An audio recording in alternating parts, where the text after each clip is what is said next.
자, 안녕하세요. 아라비아에 세라자드의 천일야화가 있다면 동아시아에는 부타로드가 있습니다. 저만 그렇게 생각을 합니다. 그렇게 해서 오늘 지금 말씀드릴 이야기는 중국 불교 이야기를 하다가 제가 이 유식 얘기, 중국의 현장 스님부터 시작해서 현장 스님, 규기 스님.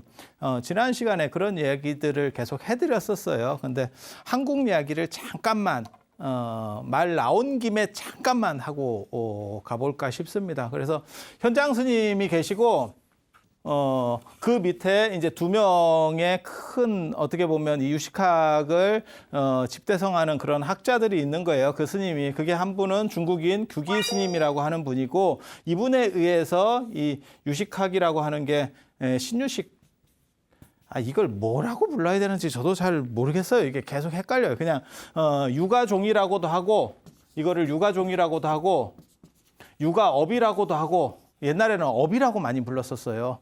그리고 최근에는 이거를 법상종이라고 부릅니다. 법상종이라고 또 불러요. 그래서 이게 뭐 이렇게 해도 되고 저렇게 해도 되는데 용어가 많아서 좀 헷갈려요. 그리고 이 어른들이 자은사에 주로 사셨어요. 그리고 시작은 이분이 한 거예요. 그러니까 테이프는 이쪽에서 끊고 그 하나의 종파로서의 사업 아이템은 이쪽에서 갖고 왔고 사업체를 설립할 때 법인 등록을 한 건 이쪽입니다. 그래서 규기 스님이 이 유식학파의 시조가 되는 거고 동아시아 유식학파 유가종이라고 그냥 할게요.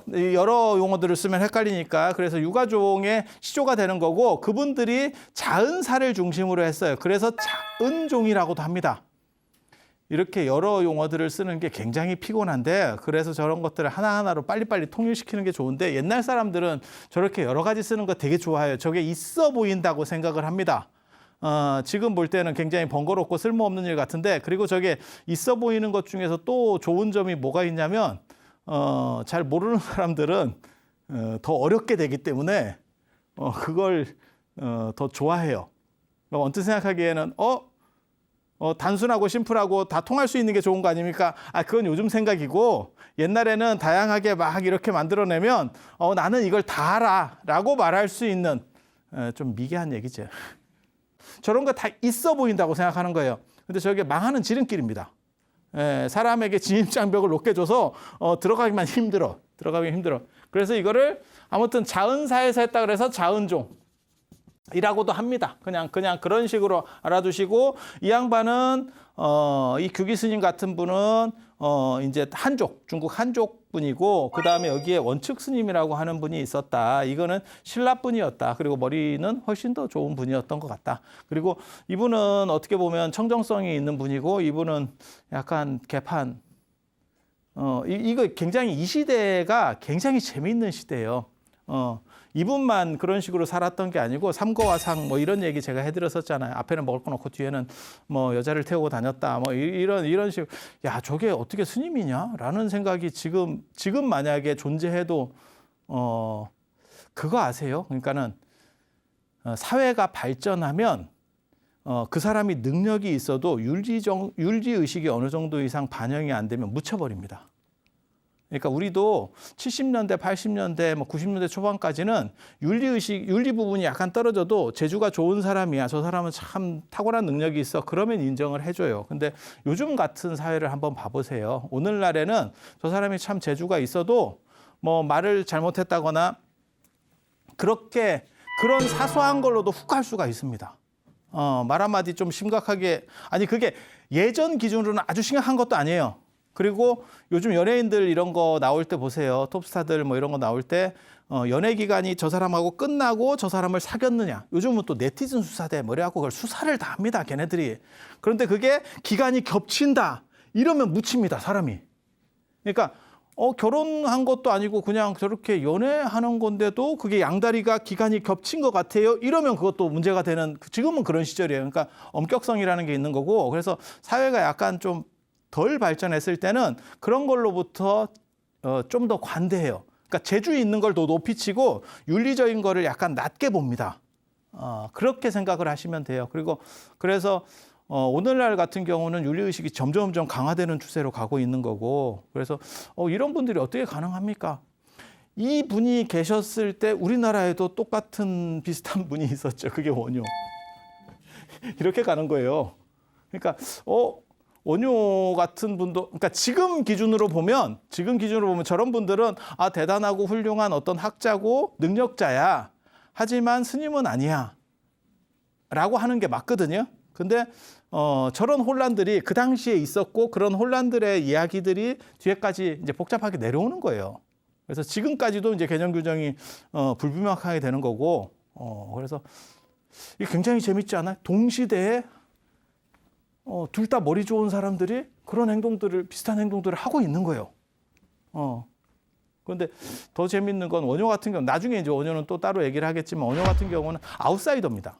철저한 신분제 사회 안에서 아웃사이더이기 때문에 좀 특이한 행동들을 해서 약간 뭐랄까 관종기가 있는, 저게 원효만 그런 게 아니고 그 시절에 대한이라고 하는 분도 있었고 사복이라고 하는 분 팀이 있습니다. 팀이. 아웃사이더들의 어떠한 흐름들이 있는 거고, 그러니까는 음악으로 얘기하면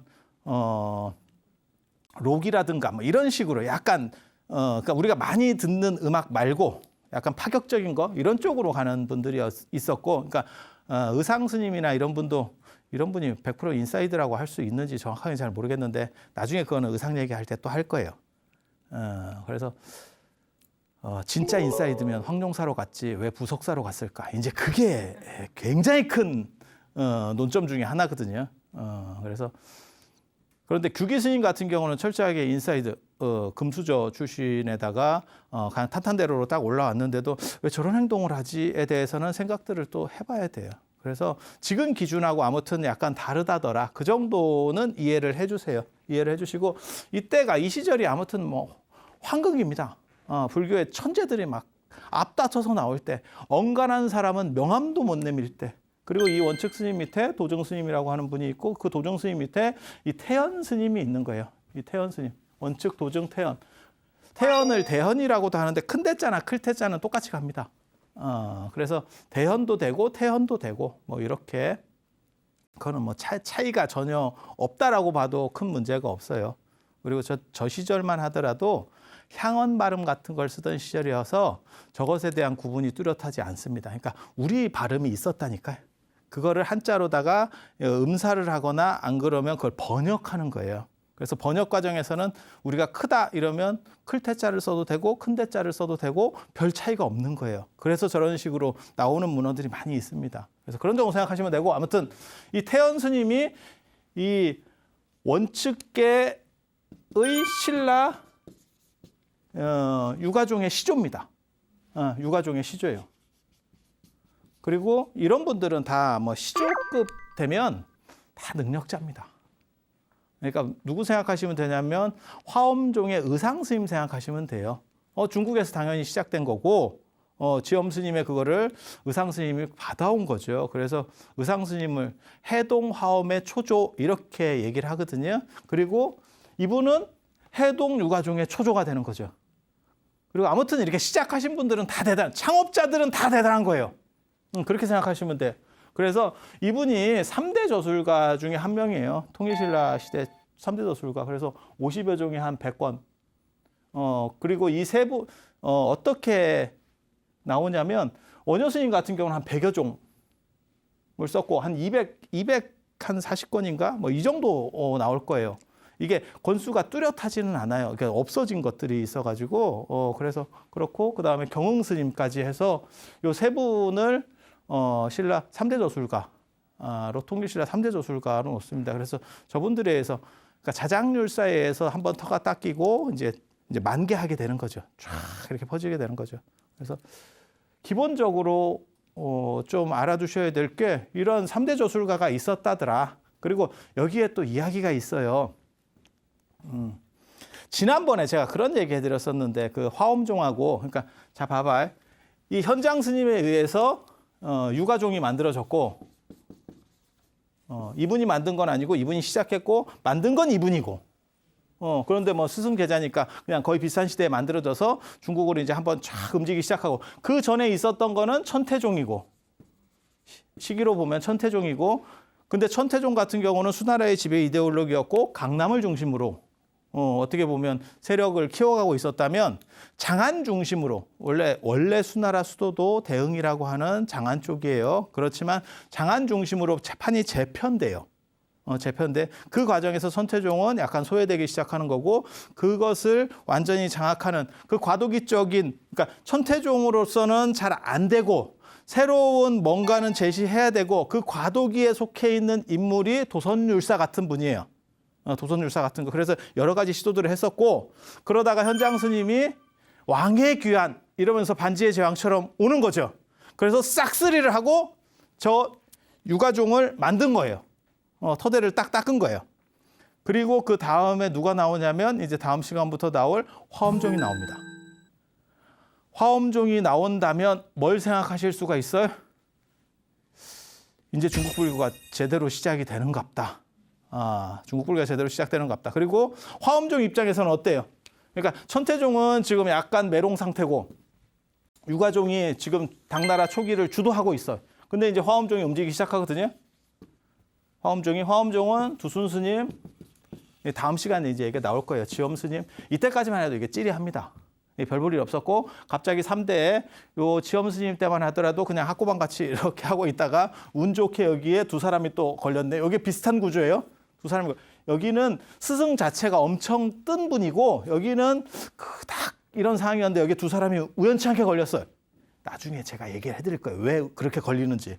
그게 현수법장 스님하고 의상대사예요. 그리고 이 양반이 실제로 화엄종을 어떻게 보면 만든 분입니다. 그래서 송나라 때까지도 대부분 이거를 현수종이라고 불러요. 화엄종이라고 그렇게 잘 안 부릅니다. 현수스님이 만들었다 그래서 현수종. 그렇게. 그래서 우리는 그냥 화엄종이라고 많이 부르는데 실제로 더 많이 나오는 빈도수가 더 많은 건 현수종이 더 나와요. 그래서 이분이 이제 시작을 하는 거고 자. 이분들은 당연히 현장 스님한테 게임이 안 되고 법장 스님도 현장 스님 때 안 됩니다. 안 되는 이유는 법장 스님하고 현장 스님 나이 차이가 있기 때문에 법장 스님이 머리도 좋고 다 해도 현장 스님은 이미 어떻게 보면 한참 선배예요. 그리고 이미 주류를 다 털을 닦은 상황이에요. 그래서 그게 안 된다고요. 그런데 화엄종이 추스려지면서 올라가는 상황에서는 누구를 씹을 것 같아요? 차은종을 씹겠죠. 그러니까 유가종을 씹겠죠. 유가종을. 후발에 그렇지 않을까? 시장을 주도하고 있어. 우리 예전에 그런 거 봤었잖아요. 파스테르 유업, 안 그러면 한겨레 신문 이런 게 나왔을 때 시장을 주도하고 있었던 조선일보, 동아일보, 중앙일보 이런 걸 씹었었고 그다음에 파스테르 우유가 나왔을 때는 매일 유업이라든지 남양 유업이라든지 이런 데를 씹었었고 그렇게 가지 않을까? 그렇게 해서 서로 충돌하는 기록이 제가 전에 말씀드린 화엄종이 지옥도 구제해주고 그 다음에 제가 전에 얘기를 해드렸어요. 곽신양이라는 사람이 죽어서 도리천에 갔는데 가보니까 거기서 화엄종 화엄경 잘 설하는 분이 있는데 그분 아느냐 이렇게 얘기하더라. 도리천 중에서 그런 얘기들이 나오더라. 그러니까 유가종이 미륵을 모시는 종파예요. 미륵을 모시는 종파. 그래서 이쪽보다도 오히려 이쪽이 더 대단하다더라. 그 의미를 내포하고 있는 게 이 곽신양의 설화거든요. 그리고 왕명간의 설화는 전에 이거 말씀 다 드렸었습니다. 왕명간의 설화는 사람이 죽어서 왕명간이라는 사람이 죽어서 저승에 가보니까 이제 지장보살이 나타나서 화엄경 개송을 가르쳐주면서 약인용료지 삼세일체불 은관법계성 일체유심조 이걸 외우면 지옥에서 벗어난다더라. 그래서 지금 그거를 아직도 한국 불교에서는 종성에서 하고 있다. 그리고 연불할 때도 재지내고 이런 거 할 때도 그걸 계속 합니다. 그게 파지옥 개송이에요. 그래서 지장신앙보다도 대단하고 미륵신앙보다도 대단하고 그리고 전에 제가 또 그런 얘기 해드렸어요. 종남산의 도선율사가 의상대사하고 그 천공 얘기할 때 그거는 율종보다도 더 대단하다. 화엄종이. 그러니까 이런 얘기들을 누가 만들었겠어요? 사실일 수도 있는데 우리는 그냥 그렇게 생각하는 거지. 우리도 어떤 진술이 나왔는데 한쪽에 너무 유리한 진술이야. 그리고 그쪽에서 그걸 퍼뜨리고 있어. 그러면 우리가 합리적으로 무슨 생각하냐면 자기네들이 이거 만든 거 이런 생각을 할 수밖에 없어요. 법원 심리에 지금 들어갔는데 한쪽이 너무 유리한 이야기들이 있는 거예요. 그러면 누가 그걸 만들었을까? 그냥 의심하는 거예요. 이게 제가 신심이 부족해서 그래요. 신심이 부족해서 업장이 두터워서 사실일 거예요. 사실일 건데 너무 일치되게 이쪽으로 한쪽을 가리키고 있지. 이게 이상하게 이렇게 화살이 똑같은 데를 가리키고 있는 거야. 그리고 그건 뭐냐면 후발주자인 화엄종이 앞에 있었던 지장신앙이나 미륵신앙, 저 육아업이나 그 다음에 저 사분율종, 계율종보다 뛰어나다라고 얘기하는 거예요. 근데 되게 재밌는 게 천태종보다 뛰어나다라는 스토리 구조는 안 보여요. 그 얘기는 뭐냐면 장안 쪽에 천태종은 실제로 그 당시에 좀 안 되고 있었구나. 천태종이 셌었으면 주류 중에 하나였었으면 그 씹는 얘기가 분명히 나왔을 겁니다. 그리고 요거랑 똑같은 게 신라에서도 있었어요. 신라에서도 그런 사건이 벌어져요. 그게 태연 스님과 관련된 사건이에요. 태연 스님과 관련된 사건.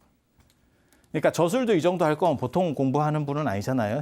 그리고 요즘 저도 뭐 저도 제가 한 50권 이상 책을 쓰고 뭐 이렇게 했지만 옛날 책 쓴다는 게 저게 쉬운 일이 아닙니다. 요즘보다 훨씬 힘든 일이에요. 그리고 옛날 스님들 같은 경우는 기본적인 사찰 생활들을 다 하고 대중을 지도하면서 책을 쓰는 거예요. 요즘 같은 경우는 그냥 막말로 얘기해서 자기 일 딱 하고 그냥 책 쓰면 되는 거고.